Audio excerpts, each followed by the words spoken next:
ಅಂತಲ್ಲ, ನನ್ನ ಗಮನಕ್ಕೆ ಬಂದಿಲ್ಲ. ನಾನು ಸ್ವಲ್ಪ ಬಿಸಿ ಇದೆ ಕಂದಾಯ ಕಾರ್ಯಕ್ರಮದಲ್ಲಿ ಇಲ್ಲಿ ಕ್ಷೇತ್ರದಲ್ಲಿ ಇದ್ದೆ. ಬಹಳಷ್ಟು ಜನ ಪಲಣ ಸಾಹೇಬ್ ಬರ್ತ್ಡೇ, ನಾನು ಅವ್ರಿಗೆ ಶುಭಾಶಯ ತಿಳಿಸ್ತೀನಿ.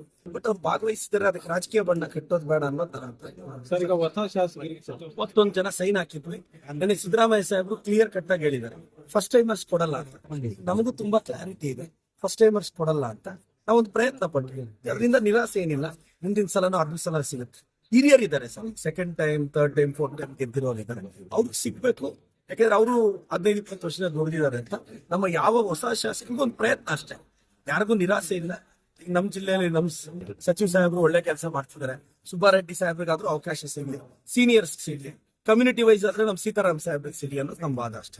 ಕಾಂಗ್ರೆಸ್ ಯುವಕರಿಗೆ ಆದ್ಯತೆ ಇರೋದಕ್ಕೆ ನಾನು MLA ಮಾಡಿರೋದು, ನನ್ನಂತ ಬಿ ಫಾರ್ಮ್ ಕೊಡ್ಬೋದು. ಅದ್ರರ್ಥ ಏನ್ ಗೊತ್ತಾ ಸರ್, ಈಗ ನಾನೇ ಒಂದು 5 ಸಲ ಗೆದ್ದಿರ್ತೀನಿ, ಮಿನಿಸ್ಟರ್ ಆಗ್ಬೇಕು ಅಂತ ಆಸೆ ಇರುತ್ತೆ. ಯಾರೋ ಫಸ್ಟ್ ಟೈಮ್ ಬಂದಿರೋನು ಮಿನಿಸ್ಟರ್ ಎತ್ಕೊಂಡ್ ಬಂದ್ಬಿಟ್ರೆ 5-6 ಸಲ ಗೆದ್ದಿರೋರ್ಗೆ ಏನಾಗ್ಬೇಕು? ಸೊ ಇದು ಒಳ್ಳೆ ತೀರ್ಮಾನ. ಸಿದ್ದರಾಮಯ್ಯ ಪ್ರೆಸ್ ಮೀಟ್, ಉಡುಪಿಯಲ್ಲಿ ಪ್ರೆಸ್ ಮೀಟ್ ಅಲ್ಲಿ ಹೇಳಿದ್ರು ಫಸ್ಟ್ ಟೈಮರ್ಸ್ಗೆ ಕೊಡಬಾರ್ದು ಅಂತ ತೀರ್ಮಾನ ಮಾಡಿದ್ವಿ ಅಂತ.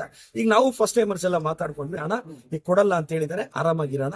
ಯಾವುದೇ ಪ್ರಯತ್ನ ಇನ್ನು ಮತ್ತೆ ಈ ಸಚಿವ ಸ್ಥಾನದ ಆಸೆಯಿಂದ ಹಿಂದೆ ಸರಿತಿದ್ದೀರಿ. ನಾವು ಫಸ್ಟ್ ಟೈಮರ್ಸ್ ಎಲ್ಲ ಹಿಂದೆ ಸರಿತಾ ಇದ್ದೀವಿ. ಈಗ ನಮ್ಮ ಮುಖ್ಯಮಂತ್ರಿಗಳು ಖಡಕ್ ಆಗಿ ಹೇಳಿದಾಗ ಈಗ ಮತ್ತೆ ನಾವು ಮಿನಿಸ್ಟರ್ ಆಗ್ತೀವಿ ಅನ್ನೋದ್ರಲ್ಲಿ ಅರ್ಥ ಇಲ್ಲ. CM ಸಾಹೇಬ್ ಹೋಗಿ ಏನೋ ಮಾತಾಡ್ತಾರೆ. ಇಬ್ರು ನನ್ನ ಲೀಡರ್ಸ್, ಇಬ್ರಿಗೂ ನನ್ನ ಮೇಲೆ ಅಪಾರವಾದ ಗೌರವ ಇದೆ, ನನಗೆ ಅವ್ರ ಮೇಲೆ ಗೌರವ ಇದೆ. ಪಾರ್ಟಿ ವಿಚಾರ ಯಾವುದೇ ಕಾರಣಕ್ಕೆ ನಾನು ಮಾತಾಡೋದು ಗೊತ್ತಿಲ್ಲ ಸರ್ ನನಗೆ. ಪಾರ್ಟಿ ನಮ್ಮ CM ಸಾಹೇಬ್ರು, DCM ಸಾಹೇಬ್ರು, CM DCM ಸಾಹೇಬ್ರು ಎಲ್ರಿಗೂ ಹೇಳಿದ್ದಾರೆ ಬಾಯಿ ಮುಚ್ಕೊಂಡಿರಿ ಅಂತ. ಸೊ ಆ ಸಾಲಿನಲ್ಲಿ ನಾನು ಬಾಯಿ ಮುಚ್ಕೊಂಡಿರ್ತೀನಿ. ಸರ್, ಚಿಕ್ಕಬಳ್ಳಾಪುರ